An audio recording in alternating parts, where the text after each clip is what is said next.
Welcome back to the Weather Crew. In this one, we're going to be doing our Atlantic 2024 season outlook.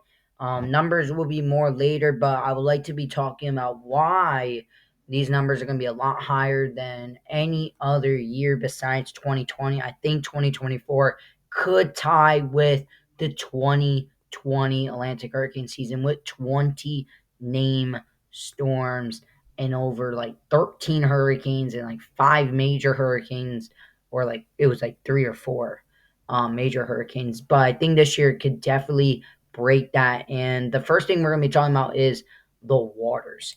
The waters are extremely warm here, and we're going to be taking a look at the La Nina and stuff. What is going on? So, if we look at the water temperatures in the Caribbean on an average, pretty much as you can see, is been on a bit of a rise since early May. There has been a bit of an uptick of the water temperatures in the Caribbean. I do expect that to continue to actually rise. It hasn't been below average in forever now. It's been years actually since the last time this was actually below average in the Caribbean. So if we look at the average right here, anywhere up to about a degree. I would say maybe not in the beginning of the February, March, still above average, but then we saw a little bit of an increase and then back down, bit of an increase, and then a pretty nice dip, probably with some of the cold fronts we had, and then even back down up around like one, and now been on the rise again. Probably the biggest rise since earlier of the year back in March. So the Caribbean water temperatures on the rise, but already above up to like a degree above average Celsius. So that's a good like 5 degrees probably in Fahrenheit. We look at the Gulf of Mexico, extremely high. Bit of going down right now, but we right here in the last few things have been going down, but still very high. This was where we were at max above a 1.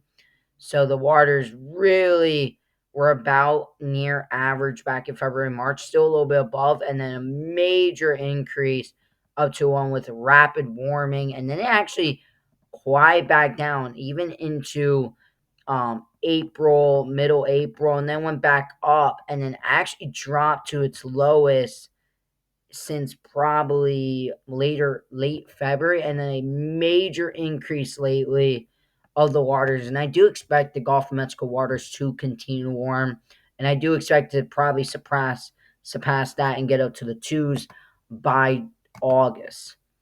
If we now go into the Atlantic MDR, very warm. That is well above average. That is no doubt. It's been the highest, probably close to a 1.2, but pretty average near that one for at least a few months. And then it did drop a bit in April based on the dust outbreak we had at that time, and then a major increase, and then pretty much been on average since. So we are pretty much around a degree above average across the whole MDR. You have to remember, this ain't just in one area, it's the whole MDR. So in individual spots could be even more. So if we take a look at the Western Atlantic, why not? There it is. I mean, the waters are extremely above average here, with almost the whole Gulf of Mexico now 26 or above. And I do expect these to continue. But one worry sign that I will have to admit is, once again, look at this area right in here that I'm about to circle. In this area, very warm. I mean, already in spots in the circles, already reaching 30 to 31 degrees Celsius, just out to Cuba. And with the tracks that I'm about to show you guys for today, it's gonna be pretty dangerous if we get any hurricanes in here. But the waters are warming extremely rapidly. These This line just keeps on moving up. There's already 29 near the islands here. Not good because rapid intensification.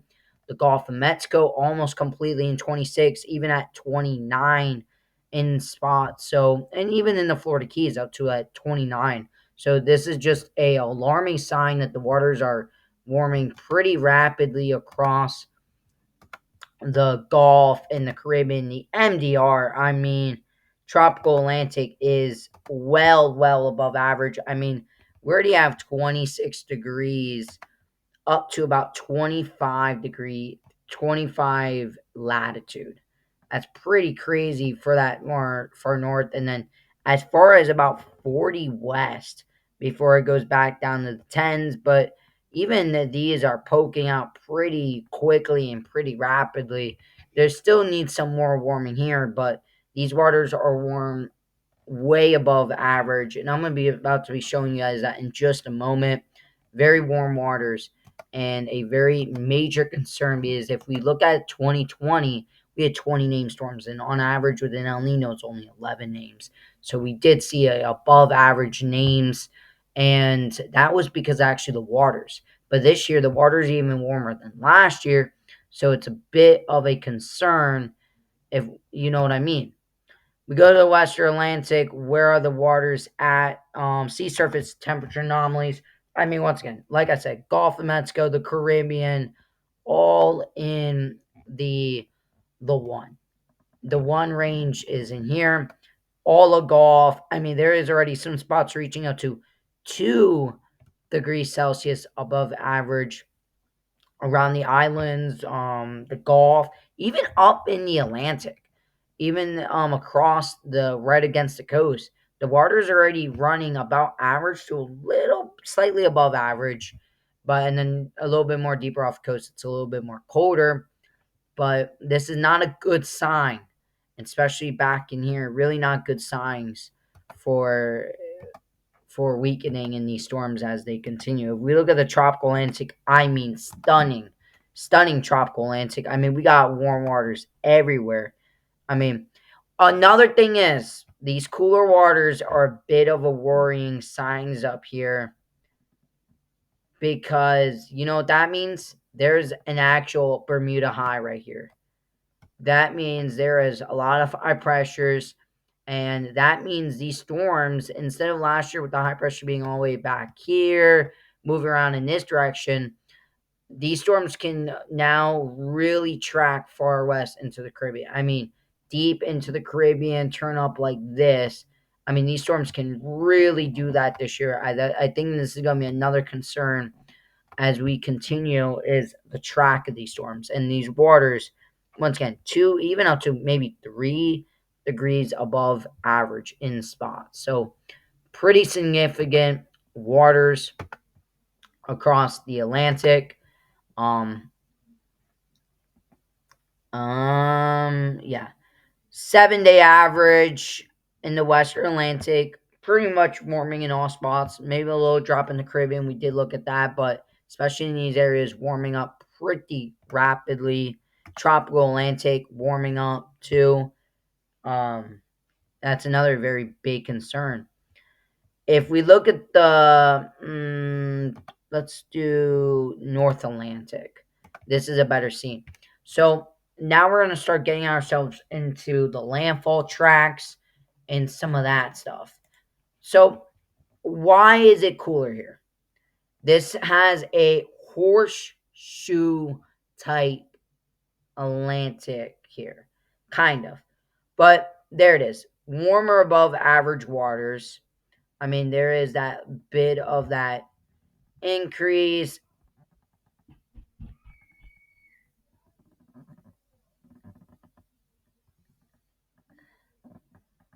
I mean, look at that.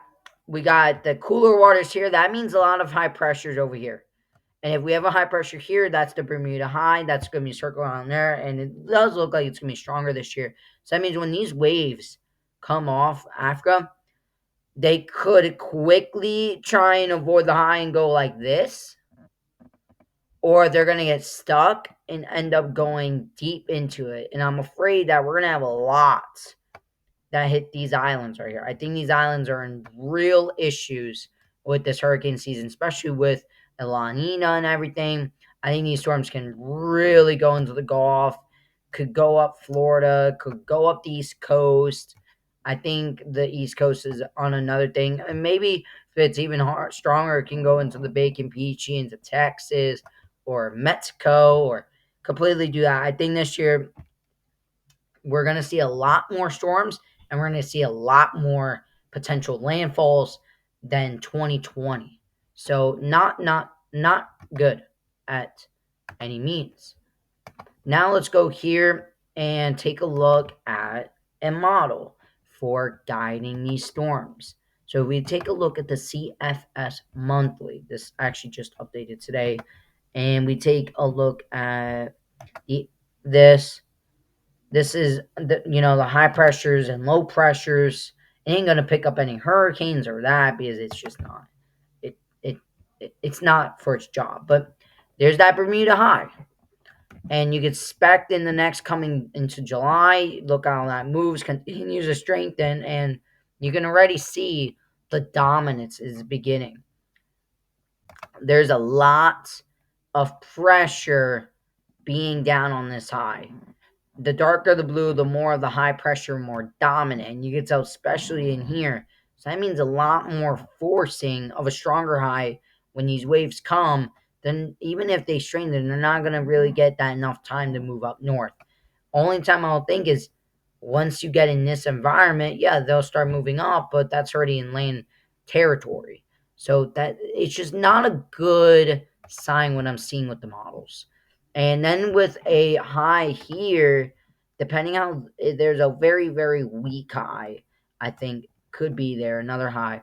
And if that's strong, then these storms can just get absolutely slingshotted into the Louisiana, Texas area, or maybe if the high moves, and maybe into, I think the Gulf this year is going to be extremely prime, the Caribbean, and I really think we're going to have a huge season this year with a lot of potential landfalls. And I'm hoping to grow the channel by then where I can do actually lives when these storms happen and grow this channel to help the people. We go into August, and you can tell high is kind of interesting. We get now that kind of moves. We get a bit of a high here and a high there. Still a lot of pressuring down in here.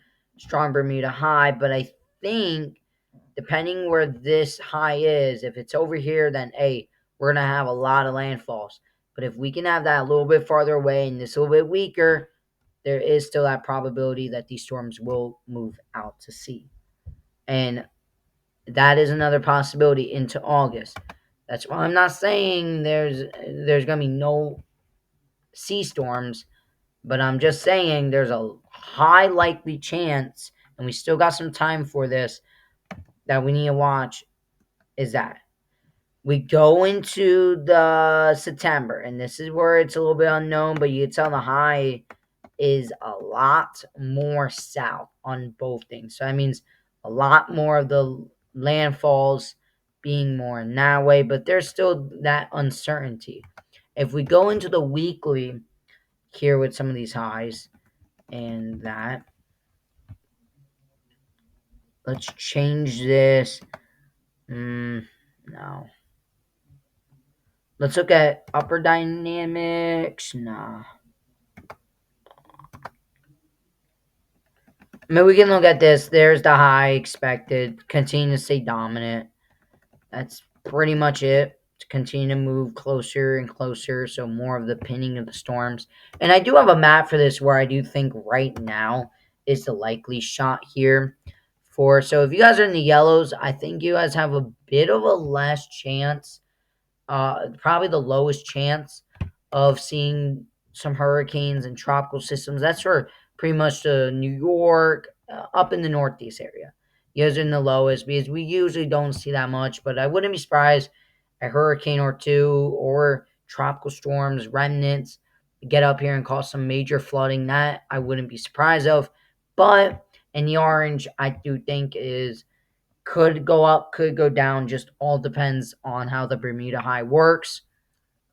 And orange, you could see some potential landfalls. of some major hurricanes I do think is possible. I'll say that's more close to the red. If you guys are in the red, you guys have the highest chance of landfalls, like I was talking about, how these storms are going to be curving like that. And if I really want to get precise and add another area, I would add an area in here. I think this area right here in the black line is probably even higher than the red if I was going to add a purple column to the high to like a major likely of a landfall. I do think Florida, you guys are in it this year. I think all these islands, you guys are in it here. The Bahamas, Puerto Rico. If I was going to do a Caribbean, maybe in the next update, June 1st, I'll add in the Caribbean islands and Cuba and all that, and I'll do that too. So let me know down in the comments below if you guys will like that. But another thing now we have to talk about is La Nina. We have a La Nina status. So if we look at the current Enzo thing, last year we had a above average season with an El Nino, and I talked about that last year, um, to a lot of people, and a lot of people said the same thing. Last year was something else. It was really, really worrying things how we had an El Nino and this hurricane season was still blasted. So look at this. La Nina very likely even into November, December. Very, very likely chances. We're going to continue to move into a La Nina. I think we're actually heading into a strong La Nina. I think a strong La Nina up to a 1 to 2 is very possible, but you could expect those to continue to drop. And the majority of these, there it is. And then a bit of an increase already into November and December. We'll have to see with that. But this is going to be a major drop, I think, into the ones. Maybe a little bit below. We'll need to see how far it goes. But I think a strong La Nina is very likely. And how do we know if we're entering a La Nina is pretty much already shown on Ocean Analyze and just right here.